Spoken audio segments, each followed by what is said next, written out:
Good afternoon, everyone. Andreas Alexander here, coming to you today from Crescent Beach. And as we can see, the tide, I don't know, the tide is out, the tide is in. I don't know which one it is actually. I'm gonna guess it's out. I was just taking a walk, enjoying a gorgeous day here, celebrating, because this morning I woke up to some phenomenal news. I got this baby. Alright, take a look. In this video, I'm going to discuss how to acquire a German passport by descent, by ancestry.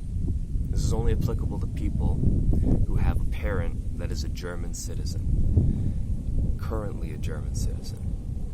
Alright, now let's start there. Let's clear the air a bit.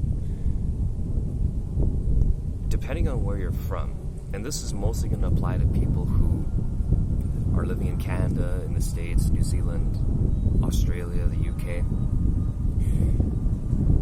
Depending on where you are, your parents might have naturalized, okay? And if they were born to German parents, they were born in Germany, they had German citizenship, then they moved and naturalized somewhere else, unless they filled out the appropriate paperwork to maintain their German citizenship, they lost it.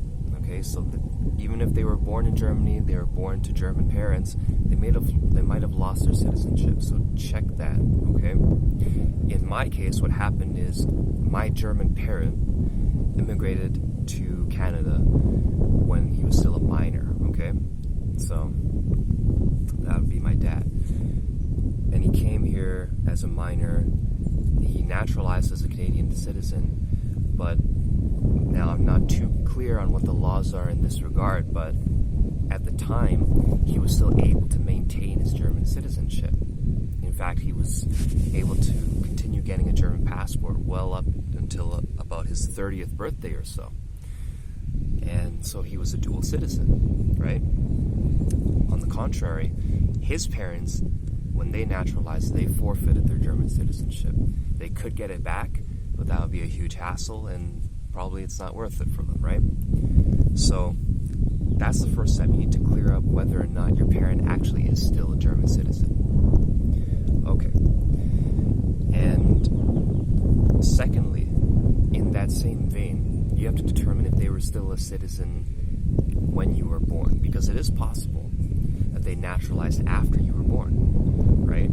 So if they were a German when you were born, then you can still get this. Okay. Step 3. Wherever you are at the moment, log on to the website for the General Consulate of Germany and do your due diligence, right? Because it might be different for every one of them. Here in Vancouver, they have a set list of requirements, okay? So you're going to need your birth certificate. You're going to need the valid passports of both parents, hopefully if they're still alive. You're going to need a German passport of your German parent before you were born and issued after you were born, ideally. Okay, in my case, they made an exception because I was able to provide substantial evidence that, I was born to a German parent, but they just never received a passport after I was born. They had like 2 or 3 before that time. So that might not work for you. You have to do your due diligence. Okay? Next, I was talking about the requirements. Okay? Valid passports. And then you're going to need the marriage certificate of your parents, if applicable, right? You're going to need the birth certificates of both your parents, especially your German parent, right? Now, depending on how old your German parent is, they might have what's called a Stammbuch, like a family book, okay?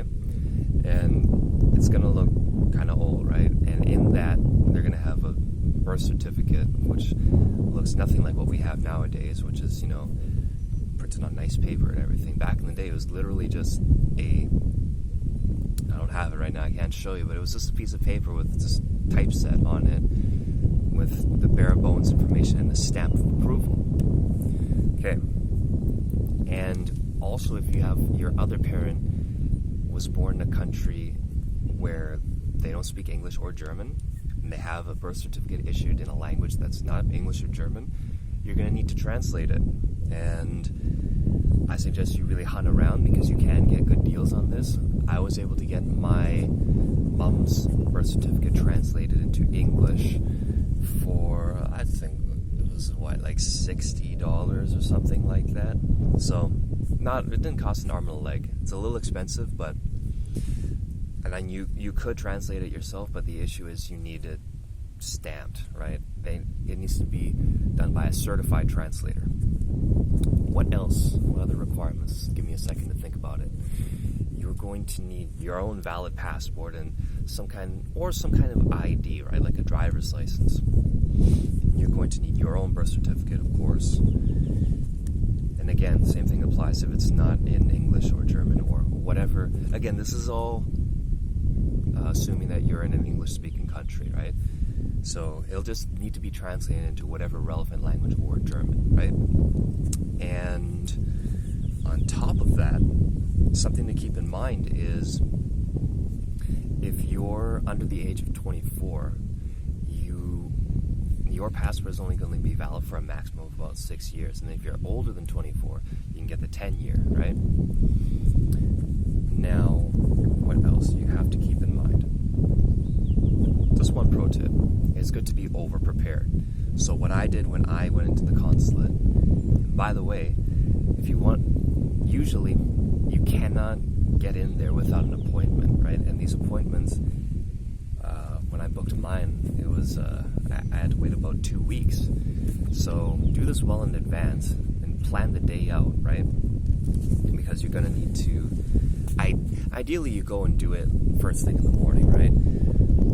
And so yeah, keep that in mind, because nowadays it seems like more and more people are applying for their next passport, especially in light of Brexit and all of this political upheaval, right? And I totally suggest that, because you never know what's going to happen. I mean, you think about, what was it, Venezuela recently, right? Oil-rich country. In fact, it's extremely rich in natural resources, but they're poor. They're suffering economically, right? And it could happen to anyone. People are under the impression, it can't happen in the States, can't happen in Canada. It can happen anywhere. You never know what will take place. So just bear that in mind. Treat it as something that's good to have but not need, right? So, next step 4, make your application and then bring all of the relevant documents that you're going to need. Oh yeah, one last thing. If your parents naturalized the country that you're in, or if they've changed their citizenship at all, you want to include those as well, right? A naturalization certificate. And, okay, so next step, make your application, actually go to the consulate, have all your stuff ready.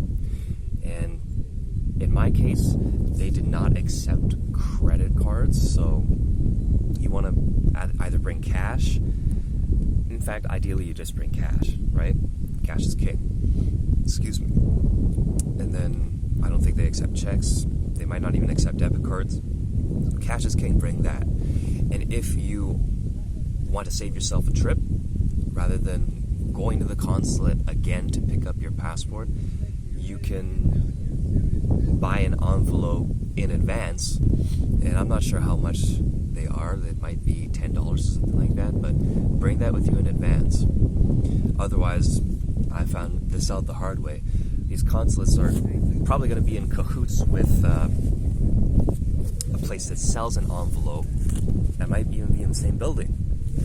And they're going to naturally overcharge you for it because they understand that you need it urgently and you're not going to go all the way back to where you came and buy one and then come back, right? Keep that in mind. Sorry about the wind, folks.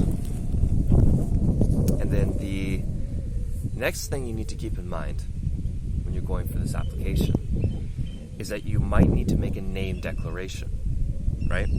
You might need to actually have it officially registered as whatever name it is. In my case, my surname was altered when my grandparents immigrated to Canada, right? Their surname had an O with an umlaut. That's the two little dots on the top. Doesn't exist in the English language, right? So they needed to change it. And I didn't think this would be an issue. When my parents got married, afterwards they had the same surname, right? But thing is, the consulate might be a little anal about this, right? And they'll ask you to first make a name declaration. It's not complicated. You just fill a couple of forms. You pay, I don't know what, €10 or something like that. And then you can file your passport application. So if anything, I would say get on the phone with them, email whatever you need to, and ask them to determine if you need to make a name declaration first, and then go and apply. Afterwards, it's a smooth sailing from there, hopefully, right? You wait, and then you'll get your passport in the mail if you provide them with an envelope. And that's that. So, folks, get one of these if you can, right? You owe it to yourself, or in any case, you owe it to, if you plan to have kids, you owe it to them, because then they can get citizenship. And, you know, thank God, thank whoever you believe in, whatever higher power you subscribe to, because you won the genetic lottery, right? You're a dual citizen, or a triple citizen, or whatever the case may be, right? So, Andreas Alexander, hope you found this video helpful. Like, comment, subscribe, and I'll see y'all next time. Peace.